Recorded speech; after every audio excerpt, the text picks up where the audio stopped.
What is up, everybody? It is the Draco Meteorologist here, going with a little bit of a post-draft rankings for NBA Season 11. So, for those who are new to the channel, I highly recommend taking a look at yesterday's video. It should be titled basically Season 11 Team Preview for NatDex OU. You'll get to know a little bit more about our format and kind of my team. But today is going to be all about the other 9 challengers or the other 9 teams that we'll be facing throughout the season. It is nice where a lot of times in most draft leagues you don't get to battle everybody, and this one you will be able to. So it's always a little bit fun. A lot of the times I do have an additional person to kind of talk about this with, so it'll be a little bit different, but I really wanted to do my own power rankings of every single one of these teams. So a little bit of a disclaimer before we jump into it.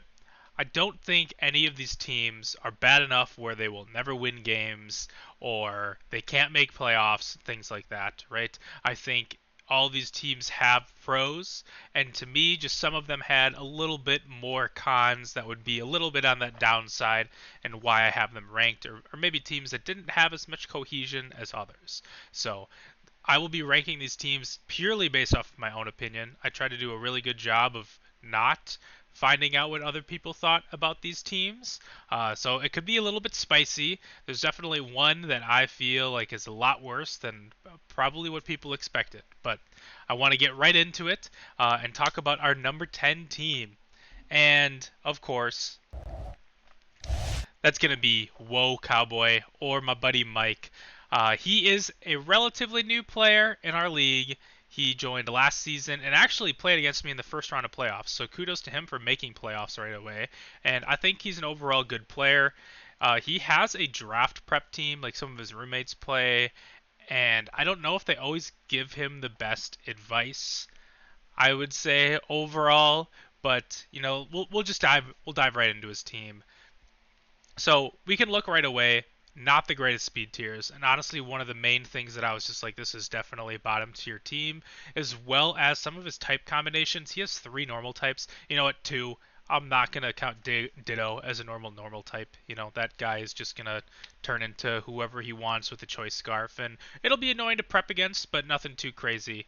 But as far as the rest of the team, some pros. Let's start with some pros. I think he has a pretty good bulky offense team, right? I think Urshifu, Raging Bolt, Palafin, Nalejo. I don't even know if I'm pronouncing that correctly. That's going to be the only time I say it. So you can make fun of me if you want, but do it in the comments below, right? I don't these are all good Pokemon in essence, and I just don't know how well they pair with each other. I think that having like Raging Bolt and Corviknight and Palafin, the quad resist to grass, and then the quad resist to electric for both Palafin and Corviknight. Like I get what he's going with. I think he has some good pivots into Palafin. I think it'll be difficult for him to get Palafin activated and really start breaking through holes. I don't see a whole bunch of chip damage on his team to kind of like really support the Palafin a little bit. I I just don't know. I don't see the vision. It was actually a really funny comment somebody made. It was about 4 picks in, and I'm pretty sure he went Urshifu single strike into Gothitelle second pick. By the way, absolutely crazy. Um, Gothitelle second. I think Raging Bolt was either third or fourth. Palafin's up there too, and it was somebody made a comment about being like, "Hey, look, this is not VGC, right?" So it's a pretty good Trick Room team, right? You have some pretty hard hitters like Ursula Luna Blood Moon. I think that's a Pokemon that was pretty underpriced. I think only being 13 points, and when I looked at it, I was like, yeah, that thing was probably tiered a little bit too low. So I do think he had some good value overall. You do see some glaring weaknesses with Fighting type, right? That's partly because of all of his normal types, but as well as his only resist being Gothitelle, and I don't see Gothitelle as somebody you bring every single week, right? You got that little bit of cheese factor, like, I'm going to trap you and, set up in front of you and try to win the game. I think a lot of the players in our league are good enough where that shouldn't happen, or most of the time it shouldn't happen. Shed exists if we're, like, really that afraid. As well as Gothitel's really not that much of a threat, especially if you're trying to do like a Calm Mind, Stored Power, and a couple of other moves that I can't think of, like an iron defense or something like that, right? Like you're not going to have enough coverage where even if you get like the maximum +6 in those stats, like you're not going to be doing too much. So I don't know. I don't see the vision too much with this team. You have not the greatest hazard removal either, or hazard setters, and I think that's another big thing in draft league where you really want to make sure that you have some good hazards. The jellyfish, as I'm gonna call it, is pretty good at setting stealth rocks, I will say, but I just feel like I would want a little bit more, and then having your only access of getting of removal is defog, and only having one of it at that just seems a little bit weak. His team luckily is not weak to rocks, only he's resisting two of them, or just normal resist or a normal, I guess 12 and a half. So it's not like the end of the world, but every chip damage counts, especially with this relatively bulky offensive team. I feel like I would want to make sure I don't have hazards up a little bit more. Otherwise, he's got some good priority. I'll give him that. Like, I do think Palafin's legit. I don't know if Mike's going to be able to get Palafin hero form out consistently, and if he does, how he's going to do with it. So, enough about Mike's team. Let's go with number 9. Typically, been on the bottom of these draft boards as well, but I don't want to hate too much. That's going to be Schmidt, my buddy Colin. He first picked Greninja, totally fine first pick, and then like went fully into sand with like Excadrill, Thundurus, like Tyranitar, and Dracovic, right? Like I think those were his first 5 picks, and I. I don't think this team is bad. I think having 10 Pokemon, and like for me personally, I think Mega Steelix is really strong for 6 points. I think that's going to be able to be brought more times than people imagine, and is relatively good with with Sand Force. So the Tyranitar Sandstream is going to be helpful a little bit. And like I said, like I think all 10 Pokemon are bringable. So it's nice for the prep room, but then at that point you're not getting a whole bunch of top tier Mon, right? I just see Greninja, and then I think like Drill is the second highest, and he has like this huge middling tier. And sometimes that hurts in the team builder where you just like are you don't have these top tier threats right away, right? I think there's a good balance of both, right? And I think he might have gone a little bit too deep of a team, and his team kind of does a lot of the same thing where I'm just kind of looking at it and I'm not really threatened. Um, I think would be the main thing. I like Greninja as a Pokemon. I think it seems really out of whack here. I don't really know what it's doing. Um, as far as like his type chart in general, like pretty good. Weak to ice, that's pretty common. But like nothing too crazy. Again, his only resist is going to be Greninja. As for ghost type, like he has awesome for Tyranitar, so I'm not even worried about that. But I almost feel like it was just like I want to play Greninja, and I don't see how that fits around with the rest of the team. So it's like he went with sand and he got some good sand Pokemon, but I don't see it otherwise. I think in terms of like his moves, if we look at the right side here, I think overall he's kind of covering everything. I think he has good recovery, right? Petulant, Togekiss, these are two Pokemon that really like to kind of sit in front and take some hits. And Cresselia, how could I forget about Cresselia? So if you have trouble breaking this team, I think a strong dark type is really good, right? A dark type that has fighting coverage, which I don't think is too uncommon, will easily break this team, right? Because you basically only have Tyranitar that's going to be resisting those dark type moves. And then he has like 4 Pokemon that are super weak to it. So I think that's kind of one of his more something a little bit more on the weak side. Um, but otherwise, moves are okay. I'm not too worried about that. I just think it's like with drafting Sand, I still just don't see the cohesion or the strength of this team. Sand is typically known as like the worst of all the weathers to build around. We haven't seen it successfully in the 11 seasons we've done this, so maybe I can be proved wrong. I mean, he has some really strong walls. Cresselia and Petulant, I think, are two really good Pokemon. Um, I could really like make people that are not ready for him just set up and kind of win. He has great speed control. Not the greatest gaps here, but having two sand rushers basically, and then Greninja is a great speed tier. Like, I don't think it's like terrible, but in terms of looking at all the teams, this one just kind of looked a little bit weaker to me. I'm gonna take a drink of this cola from my Ninja Thirsty. Not sponsored today by the video, but it's good. Highly recommend. And I would like to talk about our number 8 team, or I should say my number 8 team. I've never seen this person below top 3. I think they've always done a fantastic job at team building, and maybe I'm completely wrong. I just don't like their team in general. I don't think they play well together, and I think they'll also be really surprised to see this. But I actually have Flyround or Ian, the Brooklyn Bisharps, at 8. I think he did a good job changing it, right? I originally had him 9. He had like the super high special attack beast boost electric type Pokemon I can't think of right now, and then a useless one pointer on his team, and he switched it for Mega Manectric and Shuckle, which I think is a lot better, and I did push him up a little bit for that. I just don't. I see a whole bunch of threats, right? Like Deoxys speed. It's so HO. Don't get me wrong. He's going to come in. He's not going to take 8th. He's probably going to take top 3 like he does every single season. I just don't think his team is built how he normally does it, which is a little bit more balanced. And I see this as so offensive. And then his offensive threats a lot of the times aren't even like one-shotting things. And I'm looking at his team like what's getting good damage or what's coming in to take a hit and pivoting to these big threats. And I don't see it.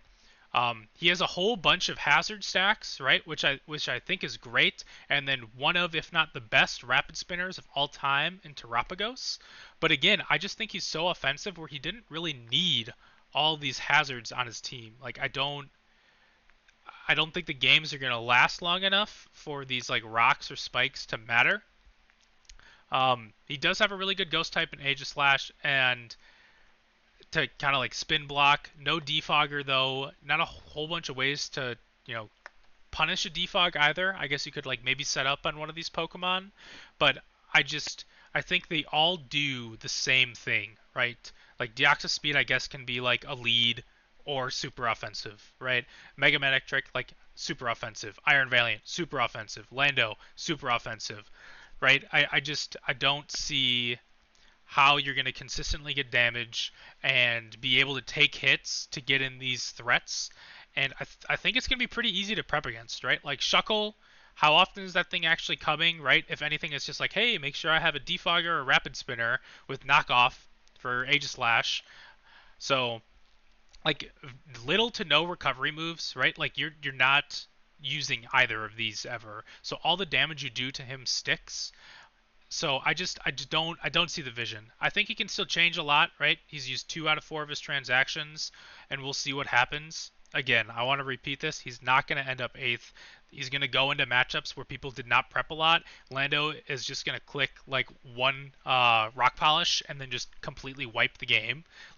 I see that happening. I just think like come playoffs, come against some of these other better players that are going to prep against this team, I don't think he's going to have as many answers or as much leeway as he typically has. So, big hater on this team. I do not want to play against it, or I don't want to play as it. I actually play him week 1, so let's see if I actually get a dub, because if I lose, then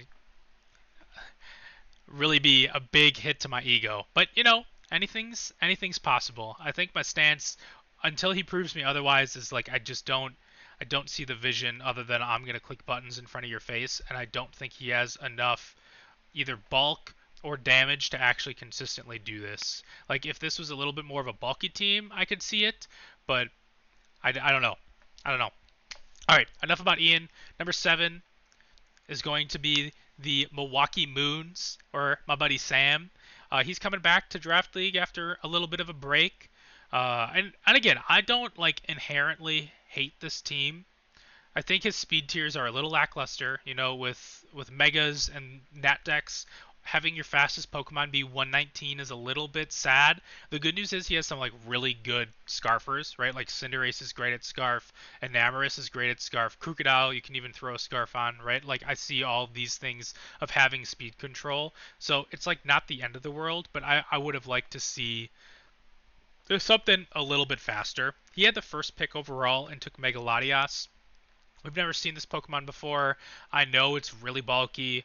Levitate, Dragon, Psychic type with like pretty okay defensive typing, I guess. The Levitate really carries it. Um, but commonly known to set up in front of your face, do a decent amount of damage, right? It's a legendary Pokemon with a Mega. So like it's going to be a stat stick. Um, I've used Enamorus before, and I really do like that Pokemon. It sucks that you can't Terra it, right? You basically have a flying type stab that is non-existent. You don't get any flying type moves. Maybe you get Fly. You don't get any flying type moves. Rotom Wash I think is great.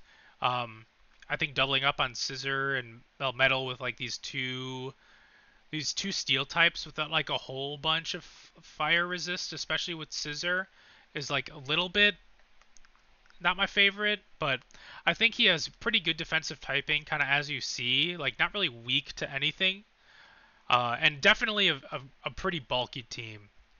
You don't really need a whole bunch of entry hazards, or because you have Cinderace, so like I'm not worried too much about that. Only having one rocker kind of stinks. Like I like having the opportunity to bring up or bring multiple Pokemon with these different types of hazards. And no, again, no rapid spin doesn't really matter because you have a good defogger, and then you also have court change. People are going to be incentivized to not bring hazards because of that court change. They don't want that to be used against them. Great recovery moves. Two healing wishes is also really nice. So I don't hate the team. I just don't see a whole bunch of cohesion. It being a little bit slow is not my favorite. And just overall Pokemon, like I don't love. I've used Cinderace twice now, and I could just suck. But I've never found a whole bunch of success with him. Again, Enamorus without Terra is like really disappointing. I think he drafted for what he really wanted, and maybe not necessarily what was best for his team. So again, not the end of the world. We're kind of getting to these middle of the pack teams where it was kind of hard for me to figure out what I liked or didn't like about them and really differentiate each other. But we'll go on to the next one. And number 6 is going to be my boy Austin, or Sir Licky. I almost put this a little bit higher. I really like this team overall. It's hard to not think of the user using this team as well. I think is going to be part of it. Silvally is kind of like fake to me, and same thing with Mew, and that kind of makes me put this one a little bit lower. I think he has good bulk. He has great breakers in Lopunny, Iron Moth, Garchomp, and like okay defensive pieces, and like Tapu Fini can as well. And the awesome thing about Mew is you can really do anything with it. Raiku's fast, good pivot, right? Like I think a really good speed tier at 115. So like there's nothing like glaring that I like don't love, or I would say hate. Nothing that I like hate about this team. As you can see, like great hazards, good defog, okay healing moves, great momentum, which I love. I think it's just mostly like whenever I see like he used over 20 points on two Pokemon that are complete wild cards. And I think for Austin, he's going to absolutely cook. Not good. Like I think he's going to bring some wild sets for both of these Pokemon that nobody's expecting, but they're actually going to do nothing. Who knows? Austin has been very well known to basically take 7th place every single time we play. He's afraid of playoffs. It's a classic. He has a game to win, and he absolutely throws either in the prep room or out there or both. So again, like I don't mind the team.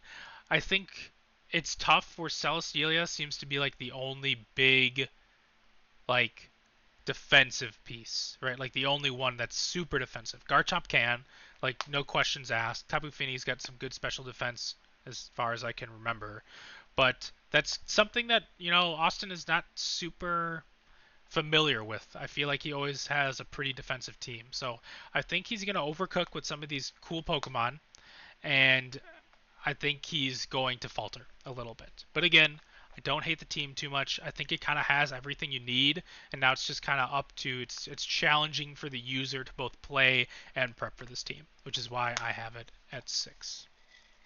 All right, we're halfway done. I've been talking a whole bunch, so I need to take a little bit of a drink of this Coca-Cola again. Ninja thirsty.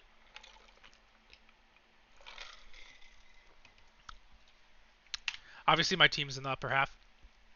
I'm not going to talk too much about it. You can watch about my other video.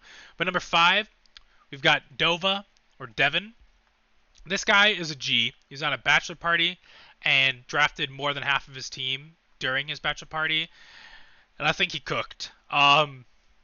This is going to be an annoying team. Not a fun team to play against in the slightest. Like, he had Zapdos, Ting-Lu, Glowking, like his first 3, and then he just said, I'm going to pick Pokemon that click hard. And he did that with Weavile, Ogerpon Wellspring. Don't even make me say this name. Blacephion, maybe. First time I'm ever seeing it, or realistically hearing it. And then kind of rounding it out with Mega Sableye. So this is like a super bulky team with these wall breakers, and I think it's going to be like if Devin plays this really good, I think this is like the number 1 team. I think his defensive core of Zapdos, Ting-Lu, Mega Sableye, and Glowking are so good. Pairing up Ting-Lu with Sableye, which is like the best spin blocker out there, like even better than Golden Go, right? Because you can't get defogged, right? You can't get rapid spinned. I guess you can get mortal spinned. That's the only negative. Only one Pokemon that can do it. But having Magic Bounce to me is probably a little bit better than Golden, or like the Good as Gold. So like a top tier, spin blocker into a team that wants to stack hazards, you're gonna have to swap out a whole bunch into these different defensive pieces. I think as long as Devin keeps it simple and just stacks hazards, clicks the right Pokemon, right? I think he's gonna be golden. Like, you bring one of your 2 or 2 out of 3 of your breakers, right? Probably 1 physical, 1 special. Maybe you bring all 3 one week if you really want to go crazy, and then you just like go ham, right? I think it's going to be difficult to play as, though, at times, where if you make like the wrong read, or maybe like you overread, one wrong switch, right? Like once these Pokemon go down, then it's going to be tough. Having no healing support for Ting-Lu, like I wouldn't say that's like uncommon, but I think that I would have like really wished to seen some sort of like wish passer to this Ting-Lu to keep him a little bit healthy, because I think the game will be a lot tougher once these bulkier Pokemon go down. So overall, really good, right? Like, I mean, you look at the disruption moves, like a million taunts, encores, and whirlwinds. Great status as well. Great item removal. I think he has basically everything. The only thing would be like the actual hazard removal of defog, but you have Mega Sableye that's like basically enough. Maybe getting him to Mega might be a little bit tough. Like you might want to like lead him a lot of the times, which can give some negative momentum. Especially if you're kind of doing it consistently and you're clicking Parting Shot, people can kind of start prepping against that, either with a nice fairy type or with somebody who's going to be taken. I can't think of the item. The one where if you like lower your stats, it's like not actually. No. Completely blanking right now. One where you can't lower the stats, right? Whatever that is. So I think it's going to be tough to prep against. You're going to want to break a whole bunch of things that he's not going to have the room to bring, but then you're also going to have to make sure that you can live some of these absolutely crazy offensive fast threats that he has. So overall, I like this team. I think just with maybe it being a little bit tougher is why I have it at number 5. My voice. My voice is going. See, most of the time in these podcasts, I get to listen. Not doing it that time. So, number 4, we got Wogs. Keegan. I was really deciding between Wogs and Dova as like my 4-5. And I think I originally just like decided on Keegan because I really liked his speed tiers of Zeraora and Darkrai. with just overall really good bulky offensive pieces, right? Like Darkrai, Lando, Rillaboom, Golden Go, like all these Pokemon are so bulky but also are threatening. Wow, my headset's about to die. That's unfortunate timing. Give me 15 seconds here.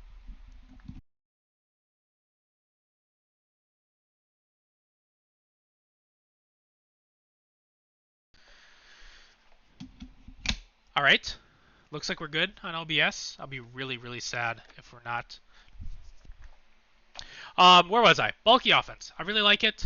Um, I think the reason I have him a little bit lower overall is I don't love that he picked Golden Go and doesn't have a whole bunch of ways to like actually stack hazards, right? Like you have Skarmory, which is like a top tier hazard setter. Lando T can also do it as well, but then having to like defog like your own hazards away into Pokemon again that like he's gonna be taking full damage from all these rocks and you're going to be pivoting a lot, like with these bulkier teams, like I think that chip damage matters a lot. So I would have really liked to seen a rapid spinner instead of only having defog as your way to get rid of hazards, which you would then have to get rid of your own hazards too, right? I think that was like my biggest knock on his team. There was something else too that I can't remember right now. Pretty weak to fire, as you can see, right? I think if you have fire electric moves, you kind of can like get through all of his defensive pieces, minus Lando, would be the only one. Because like Slowking will not take the electric moves, Skarmory won't take either. Same thing with Golden Go, Rillaboom. So I would have probably liked to seen, especially with these more defensive pieces being weak to fire, some more fire resist. Um, but other than that, like I think an overall pretty easy team to play. It's not going to be too difficult to prep for. Zeraora is a beast of a Pokemon, one of the best speed tiers. Has every coverage move in the game, so like really scary to prep against. It's even hard to like get over his speed unless you have a scarf, I guess, but that's a given. I don't even know where I'm going with that. And Darkrai has always been on Fraud Watch in our league. I think it's only been drafted one or two times.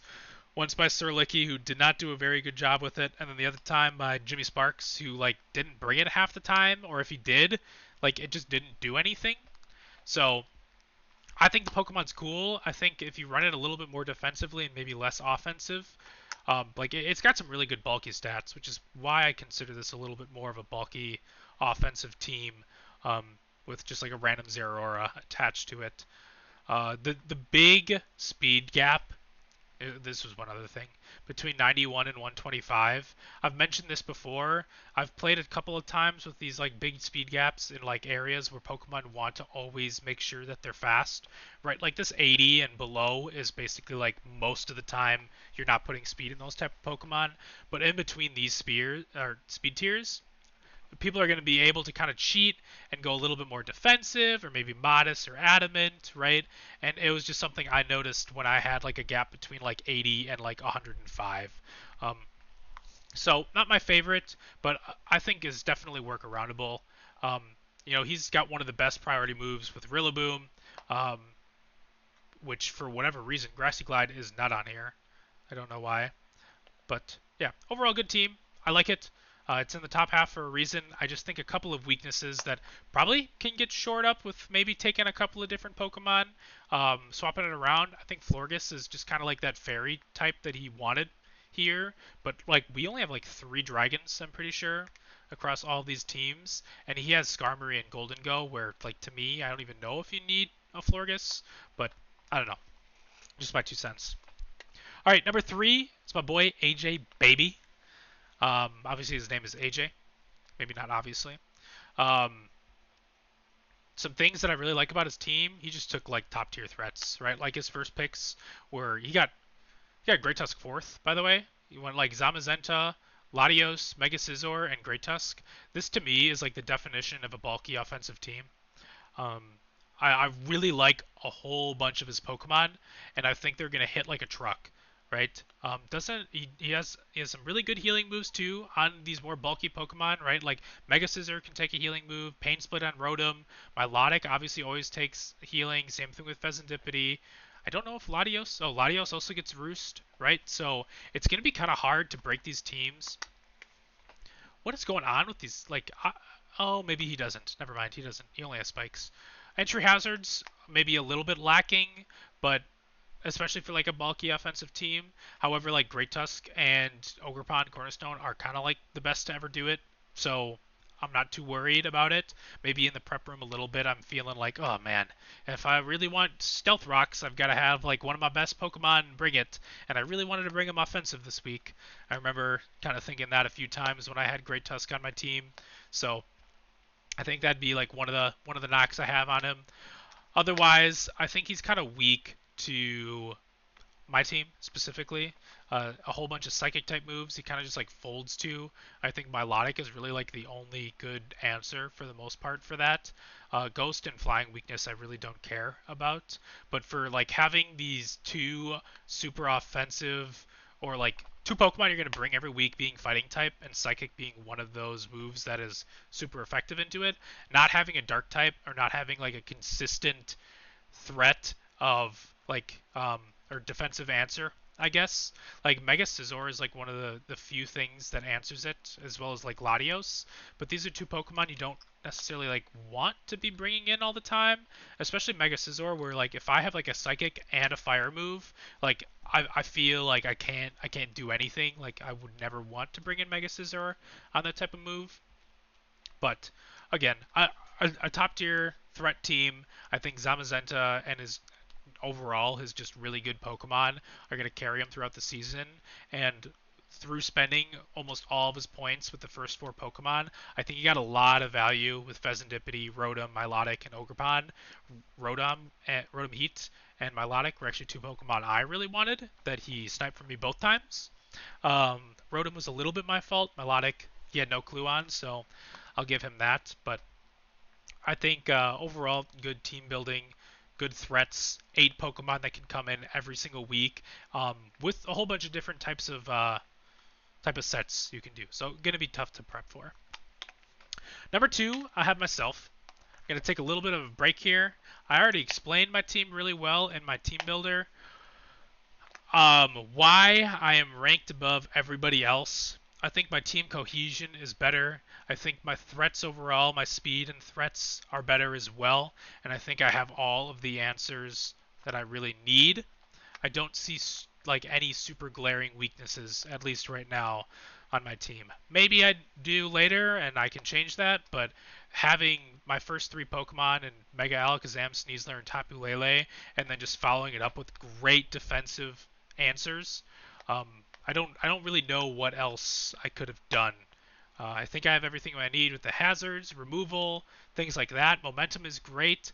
Maybe not like the most like I don't have a whole bunch of like healing moves or recovery, which is like fine for my very offensive threats in Mega Alakazam and Sneasler, right? Like I'm not a bulky offensive team, so I don't mind having these defensive answers that are going to be able to get a good amount of damage back, like Ferrothorn with his Iron Barbs. Primarina just deals a whole bunch of damage. Mandibuzz is probably like the one that doesn't do much other than like knock off maybe foul play. But then like Moltres has great stats to be able to just run off flamethrowers while also being a great defensive answer. I mentioned this before in my other video too. I like having to almost force people with their physical attackers to go as protective pads. Otherwise, you're taking a whole bunch of damage from Ferrothorn or risking a burn from Moltres. So these two kind of things like make it so my team is like almost inherently a little bit tankier, where it's like not incentivized to go like a Life Orb or like a damage boosting item, right? You would rather probably have the sustain a little bit more rather than the extra damage. Obviously, those things are still going to come. Like, I'm going to be expecting that type of stuff. But I think more often than not, people are going to elect to have protective pads than a damage boosting item. So that's my 2 cents on my team. If you want to learn more about it, take a look at my video previous of my team builder. So finally, our last Pokemon team here. always rated 6th. Not actually. It's going to be Jimmy Sparks. My boy. I give a lot of shit to this guy because he always picks the same exact Pokemon every single time.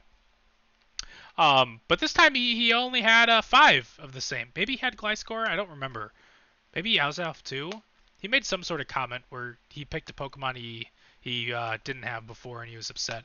Anyways, his first 5 picks were like Meow, Clefable, Alomomola, Glamora, and Ape. All these Pokemon he's had before, and actually on the Ubers team as well. And he did really good with these Pokemon and Ubers. So having the ability to now do all of this in OU, I think is fantastic. He has the best bulky offensive team, in my opinion.